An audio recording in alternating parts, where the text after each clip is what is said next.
someone say vegan cheese?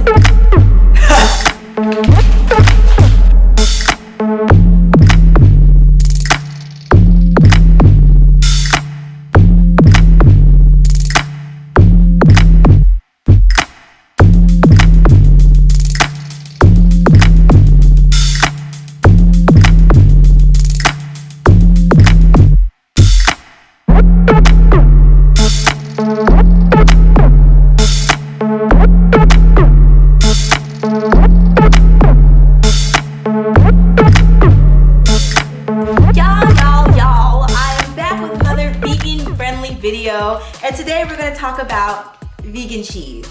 So many of you guys have seen this brand in the store before. It's Daiya. I think that's how you say it, at least that's how I say it. And I actually just used some mac and cheese the other day, hence why we're running a little low on the mozzarella. But I actually used Follow Your Heart cheddar cheese, which I'll get to in a second. I want to do like cheese reviews for y'all and like show you like actually like me eating the cheese and stuff. But I've had enough Daiya to be able to tell y'all a little bit about it, okay? So Daiya is basically like the cheese that a lot of transitioning vegans try for the very first time. Or it's the first cheese that they try, I'll say, because I think it's like kind of the most known. And I feel like with their new packaging, they've changed their recipe. So this review is actually gonna be a bit different than normal. But, and I don't even know if I've had the cheddar yet. I definitely have had the mozzarella though. So one thing that I will say about Daiya, and I feel like a lot of people get thrown off from this because when you're trying to go vegan, the number one thing you're really trying to kick besides meat is really the cheese. And that's just because they add additives to the cheese to make you want it more, which is really sick, but they do. So if you're trying to figure out why it's so hard for you to get off cheese, that's literally why. They're adding stuff to your cheese to make you want some more. So with that being said, I wouldn't say this is the best vegan cheese, but I would say that this is a great cheese to use if you're gonna finesse it, okay? With finessing comes lots of salt, because one thing I realized is that the thing that kind of makes cheese taste like cheese is the salt and is the flavor and also the texture. Which I think is the one thing that a lot of vegan companies are kind of still trying to go for, but it's hard because like cheese is literally coagulated cow pus. Coagulated cow pus. The definition of coagulation is, AKA it's disgusting. So it's gonna be hard to kind of get like a healthy substitute to something that's coagulated, but I would definitely add salt if you're gonna use this. I would add nutritional yeast as well, because that tends to taste a bit more cheesy than Daiya actually does. And it'll probably also change the texture of it a little bit. And then I'd even add some oil, because I feel like oil is kind of the thing that makes like your pizza and your mac and cheese and stuff taste like it does. Add some seasoning to it, maybe some like garlic. Sometimes I add garlic to my cheese to make it taste better. But I would definitely recommend this brand if you are just branching into veganism and just want to try something new. But I wouldn't recommend it if you're just gonna eat it plain and complain, okay? If you eat it plain, you're gonna complain. But if you finesse it, you probably will be astonished by it.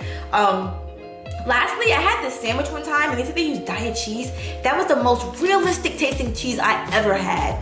The most, and it was an all vegan restaurant, so I know it was really vegan, but I think they put butter with their Daiya. I think they literally put vegan butter with their Daiya, which I would definitely try, because I did that for my mac and cheese the other day. I'll post a picture.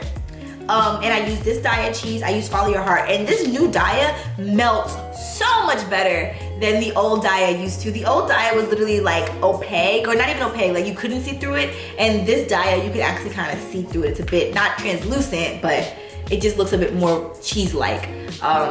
So yeah, again though, this is for like my junk food vegans who are into like the processed stuff. I feel like that's a great way to go if you're transitioning, but just don't stay there. Because I feel like I stayed there. I don't know why I was holding those for so long, but this is my recommendation. They run about maybe $4.50 on a sale, $5 for a pack. In Kroger, they have them, I think, 2 for $8. I don't know if that's still a sale anymore.